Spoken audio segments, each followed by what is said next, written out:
네, 지금부터는 데이터에 대해서 좀 살펴보겠습니다. 그러니까 한 나라의 경제 상태를 이제 이해하고 분석하기 위해서 저희가 이제 한 나라의 경제 상태를 이해하기 저희가 이제 분석해야 되는 어떤 변수들, 즉 데이터가 뭔지에 대해서 이제 살펴보도록 하겠습니다. 즉 다시 이야기하면 여러분들이 이제 나중에 졸업하고 난 다음에 이제 어떤 취직하러 갔는데 면접 시험에서 면접관이 너 경제학, 거시경제학 배웠으니까 그러면 어떤 한국 경제 지금 현재 한국 경제를 가 어떤 상태에 있는지 보기 위해서 네가 중요하게 생각하는 어떤 거시경제 변수들이 뭐가 있는지 한번 말해봐라. 뭘 보고 어떤 경제 변수, 거시경제 변수들을 보고 한국 경제를 이제 한국 경제가 어떤 상태에 있는지, 한국 경제가 좋은지 혹은 나쁜지 분석할 수 있겠냐라고 했을 때 그 변수들, 그 한 나라 경제를 대표하는 변수들에 대해서 좀 살펴보도록 하겠습니다. 가장 많이 여러분들이 뉴스에서는 거기서 나오는 것 중에 하나가 이 경제 성장률입니다. 여러분들 한국은행에서 이제 매 분기마다 발표하는 경제 성장률이죠. 최근에도 이 경제 성장률 OECD에서도 발표하죠, 그죠? 다른 여러 나라들의 어떤 경제 성장률에 대해서 OECD가 발표하는데 최근에 OECD가 발표한 경제 성장률 보면 한국도 지금 코로나19 때문에 2분기 경제 성장률이 1분기에 비해서 마이너스지만 OECD 국가들 중에서 가장 적은 그러니까 가장 높은 경제 성장률을 마이너스지만 그나마 경제 성장률이 가장 좋은 경제 성장률을 기록하고 있는 게 이제 한국이었죠, 그죠? 이제 그런 식의 그걸 발표합니다. 그래서 그 경제 성장률이 뭔지에 대해서 저희가 여러분들이 이제 알아야 될 거고, 물론 이 내용은 이미 여러분들이 경제원론에서 다 배웠던 내용입니다. 그래서 제가 따로 설명은 안 드릴 거고, 한 번만 더 간단하게 말씀드리면 경제 성장률은 다르게 얘기하면 GDP의 성장률입니다. 성장률이 뭔지는 여러분들 다 알죠, 그죠?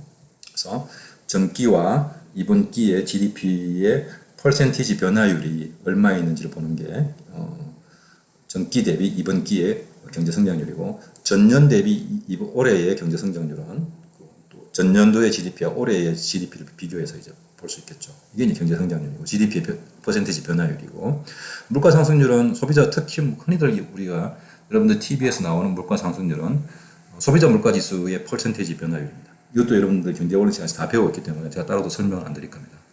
그래서 이 물가 상승률이 측정하는 건 뭡니까? 이미 우리가 배웠지만 물가 상승률이 측정하는 것은 이 도시에 살고 있는 어떤 전형적인 소비자들의 뭐를 보는 겁니까? 생활비가 얼마만큼 올랐는지를 보는 겁니다. 소비자 물가 상승률이 2% 증가했다 그러면 전번 달에 비해서 이번 달에 그러면 이 도시에 살고 있는 전형적인 소비자가 똑같은 물건에 똑같은 양의 물건을 사는데 들어가는 생활비가 2% 증가했다고 해석할 수 있는 거죠. 이제 그런 면에서 저희가 물가 상승률을 굉장히 중요하게 이제 보고 있습니다. 왜냐하면 여러분들이 생활비에 다른 거 변화 없이 그냥 말 그대로 가격이 올라서 이제 생활비가 증가하는 거니까 중요하죠, 그죠? 그래서 정부에서 발표하는 이 물가 상승률 통계청에서 이제 매월 발표합니다. 그래서 요거를 이제 저희가 또 살펴봐야 될 거고, 그죠? 생활비가 많이 오르고 있는지. 그 다음에 한 나라의 경제 성장률은 이 GDP 성장률이라는 것은 뭡니까? 그 나라의 어떤 국민 소득인 거죠, 그죠? 아니면 그 나라의 전체 생산량인 거죠. 그게 얼마만큼 생산량이 전기에서 많아졌는지. 생산이 많아진다는 것은 결국 뭡니까? 생산을 많이 하기 위해서는 그만큼 많은 사람도 고용해야 되고 기계도 많이 써야 되는 거니까 그만큼 전반적인 시장의 경제 활동이 증가한다는 이야기겠죠. 그래서 한 나라 경제를 대표하는 그 변수가 여러분들 잘 알고 있는 게 이 GDP니까, 그죠? 그게 증가했다는 것은 그만큼 그 전기에 비해서 경제 활동이 아주 왕성하게 되었다는 것을 이제 이야기할 수 있습니다. 그래서 그걸 보고 또 매달 발표되는 게 통계청에 발표되는 것 중 하나가 실업률입니다. 실업률은 뭐냐 그러면 이미 무슨 말인지 알죠, 실업률도, 그지? 그래서 이건 노동시장이 지금 상황을 보여주고 있는 겁니다. 덧붙여서 이제 고용률도 보여주는데 고용률은 전체 15세 이상의 인구 중에서 취업한 사람들이 이제 비중이 있는 거죠, 그죠? 그죠? 전체 15세 이상 인구 중에서 고용률 증가한다는 것은 전체 파퓰레이션 중에서 취업한 사람이 증가한다는 거고, 그만큼 취업한 사람이 증가한다는 것은 그만큼 취업한 사람들의 입장에서는 노동 공급하고 대가를 소득을 받는 임금을 받는 거니까 그만큼 그 사람들의 소득이 증가하는 것 같겠죠. 고용률이 증가한다는 것은 소득이 증가하는 사람들이 많아진다는 것을 의미합니다. 실업률이 증가한다는 건 반면에 이제 일자리를 잃는 사람들이 증가한다는 거니까 상대적으로 그만큼 뭡니까 이제 소득을 잃는 사람들이 많이 증가한다는 거겠죠. 그래서 이제 이 실업률과 고용률은 노동시장의 상태를 보여주기 때문에 중요한 변수들입니다. 매월 발표되는데 이것도 또한 이제 한나라 경제 상태를 볼 때 이제 중요합니다. 그다음에 이제 이자율, 뭐 주식 가격, 환율, 뭐 원달러 환율 이런 것들은 다 이제 금융시장의 상황을 지금 보여주고 있는 겁니다. 그래서 뭐 통화 정책의 영향도 보여주고 있고요. 요거 관련해서는 좀 더 나중에 또 제가 말씀을 드리도록 하겠습니다. 그리고 수출 수입, 수출 수입은 이제 상품과 서비스의 그 인터내셔널 플로우를 보여준 겁니다. 우리나라가 수출을 많이 한다는 것은 뭡니까? 그만큼 외국 사람들한테 물건을 많이 판다는 거겠죠. 우리가 만든 물건을. 그러니까 외국 사람한테 우리가 만든 물건을 많이 팔면 많이 팔수록, 그지? 내가 물건을 만들어서 많이 팔면 많이 팔수록 우리나라의 사람들 입장에서 보면 소득이 증가하는 거겠죠. 그런 게 좋은 거고, 수입이 증가한다는 거는 그만큼 우리가 우리 돈 주고 사와야 되는 거니까. 뭐 그런 면에서는 또 이제 너무 수입이 증가하면 또 안 좋겠죠. 물론 이제 근데 수입이 무조건 증가한다고 해서 나쁜 건 아닙니다. 수출을 많이 하기 위해서는 수입도 많이 해야 되는 거죠. 왜냐하면 뭔가 물건을 사와서 다시 팔고 그러는 거지, 수입을 하나도 안 하고 수출만 할 수 있는 건 존재할 수가 없습니다. 그래서 수출과 수입이 다 증가한다는 것은 그만큼 나라들 사이에 상품과 서비스의 어떤 거래가 원활하게 이루어진다는 거니까 이것도 좋은 편인 겁니다. 경제 상태를 볼 때. 마지막으로는 이제 캐피탈 아웃플로우라 그러는, 넷 캐피탈 아웃플로우라 그러는데, 이거는 뭐냐 그러면은 나라들 사이에 돈이 왔다 갔다 하는 겁니다. 그래서 이제 외국 자본이 들어왔다 나갔다, 여러분들 그런 그 TV에서 많이 듣죠, 그지? 외국 자본이 많이 빠져나갔다, 외국 자본이 주식시장에서 주식을 많이 팔았다, 뭐 외국 사람들이 많이 샀다, 이런 것들이 다 일종의 나라들 사이에 자금의 이제 흐름을 보여주는 겁니다. 이런 내용들은 이제 나중에 모형을 배울 때 또 살펴보도록 하겠습니다. 이 관련해서 여러분들이 이제 기본적인 내용들은 다 이제 경제 원론에서 배웠던 내용들입니다. 이런 변수들을 주되게 이제 한나라 경제를 보려면 방금 말씀드렸던 최소한 이런 변수들이 지금 어떤 상태에 있는지는 살펴볼 필요가 있습니다. 이러한 변수들의 어떤 상황을 살펴보는 게 이제 경제 동향을 보는 거라고 이야기하는 겁니다. 나중에 제가 시간 되면 한번 살펴보도록 하겠습니다. 아니면 제가 이제 숙제를 여러분한테 내줘서 여러분들이 한번 이런 변수들을 가지고 어떻게 분석하는지를 나중에 숙제를 한번 내볼 생각입니다. 네. 자, 이제 그러면 이런 변수들이 어떻게 지금 진행되고 있는지, 실업률이 올라가면 노동시장이 별로 안 좋은 거고, 고용률이 올라가면 노동시장이 좋아지는 거고, 물가 상승률이 올라가면 그만큼 소비자들의 생활비가 증가하는 거고, 경제 성장률이 올라가면 그만큼 전반적인 어떤 사람들의 소득이 증가한다고 볼 수 있겠죠. 그죠? 이런 내용들을 하나씩 살펴보려면 데이터를 구해야 되겠죠. 그래서 이제 데이터베이스, 이런 데이터들이 한국 경제에 대한 데이터베이스가 있는데, 하나는 이제 한국은행의 경제 통계 시스템이라고 있습니다.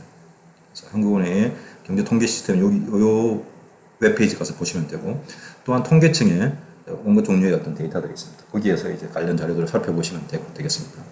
외국 같은 경우에는 유로스태트라는, 여러분들 구글에서 유로스태트 치면 유로 지역에 있는 나라들의 어떤 통계 시세를 보여주고 있고, OECD 국가들의 통계치를 보여주는 건 OECD 스태츠라고 치면 나옵니다. 그리고 IMF가 있는 월드 이코노믹 아웃룩도 마찬가지입니다. 이런 국제 기구에서 자료를 만들어서 제공하고 있습니다. 그래서 한 나라뿐만 아니라 여러 나라의 어떤 경제 상태를 보고 싶으면 이런 데이터에서 원하는 자료를 구해서 보시면 됩니다. 공짜로 구할 수 있습니다. 그리고 유엔에서 세계은행이지는 월드뱅크가 제공하는 유엔의 월드뱅크가 제공하는 WDI라고 있습니다. WDI가 뭐냐 그러면 월드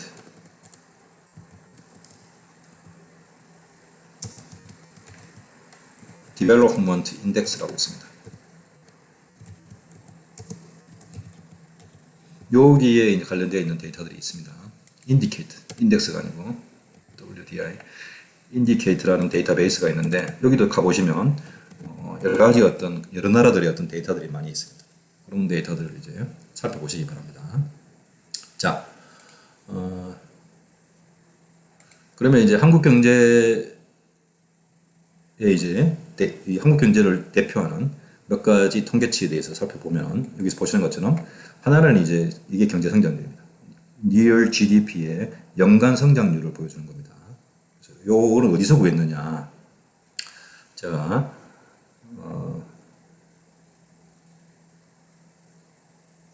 한번 보여드리죠. 여기 보시면 여러분들 뭐 아무데나 가서 일단 구글에 한번 가보죠. 네이버에 가도 되고, 구글에 가셔서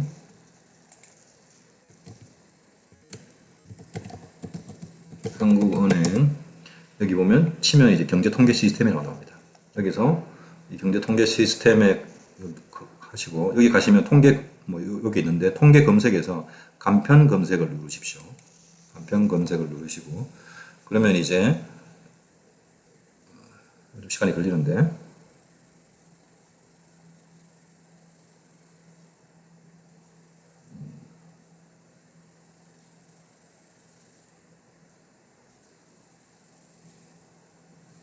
갑자기 뭐가 좀 이상하네요. 다시 한번 볼까요? 간편 검색을 누르는데 뭐가 지금 작동이 됐네요. 네. 간편 검색을 누르시면 이거는 얘는 안 되는데 여기 됐네요. 간편 검색을 누르시면 이렇게 나옵니다.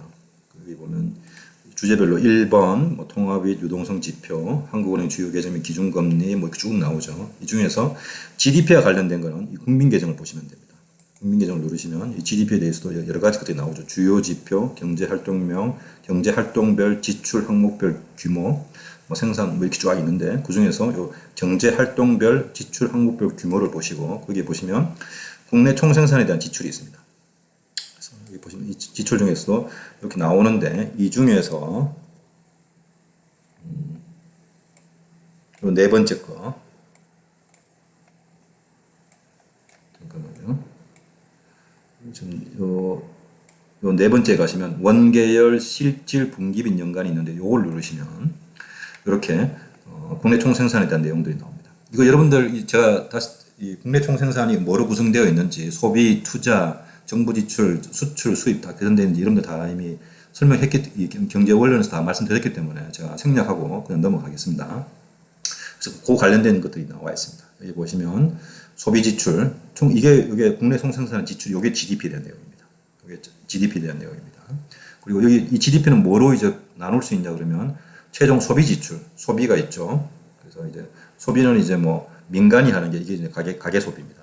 그 다음에 여기에 이제 정부가 하는 정부 소비도 있겠고, 그죠? 총 자본 형성, 이거는 이제 통상적으로 이야기하면 이 투자라고 이야기합니다. 그 중에서도 총 고정 자본에 보시면 여기 눌러 보시면 총 고정 자본에 여기에 민간이 있는데 이거는 이제 소위 말해 그게 여러분들 경제원에서 배웠던 I이고 이거는 이제 정부가 하는 정부 지출 중에서는 투자도 있다는 이야기입니다. 요게 정부 지출입니다. 요것도 정부, 요거 더하기 요거가 이제 정부 지출이라고 생각하시면 되겠습니다.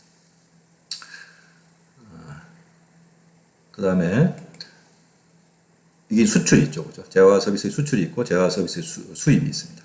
그래서 뭐 이거 원하시면 이거 누르시면 원하는 자료들을 구할 수 있습니다. 근데 지금 여기서 필요한 자료가 여러분들이 원하는 자료가 필요한 이거 다 누르셔도 되고 여러분들이 원하는 자료가 뭐 어떤 거냐 그러면 지금 국내 총생산에 대한 지출이니까 국내 총생산에 대한 지출인데 여기 보시면 이제 주기가 있습니다. 분기별로 할 건지 연간으로 할 건지 우리가 이제 연간 생산 경제 성장률을 계산할 거니까 연으로 하고 여기 보면 기간이 있죠, 그죠? 53년부터 2019년까지 있는데 뭐 너무 많이 그렇게 하셔도 되고 굳이 뭐 저희가 뭐 70년부터 한번 해볼까요? 70년부터 2019년까지 그렇게 해서 이 조회를 누르시면 데이터가 이렇게 쫙 나옵니다. 그럼 이제 이 데이터를 뭐로 하면 됩니까? 여기 자료 받기에 가셔가지고 자료를 받고 이게 뭐 엑셀 파일로 받으셔도 되고 CSV로 받으셔도 되고 여러분들 뭐 그리고 여러분들 관련되어 있는 이제 주석 내용이 있으면 그것도 원하시면 받으시면 됩니다. 설명하는 거죠, 데이터에 대해서. 그러고 난 다음에 여러분들 아무데나 이제 다운 받으시면 되겠죠, 원하는 자리에. 그러면 데이터가 이제 나옵니다. 나오면 됐나 볼까요? 눌러보시면 이게 이제 여러분들이 이제 원하는 자료입니다. 여기 보시면 여기 GDP인데 국내 총생산에 대한 지출 이게 이제 우리가 이야기하는 GDP입니다. GDP입니다. 자, 여기서 일단 멈추고 다시 돌아와서 그 이야기 계속 이어나가도록 하죠.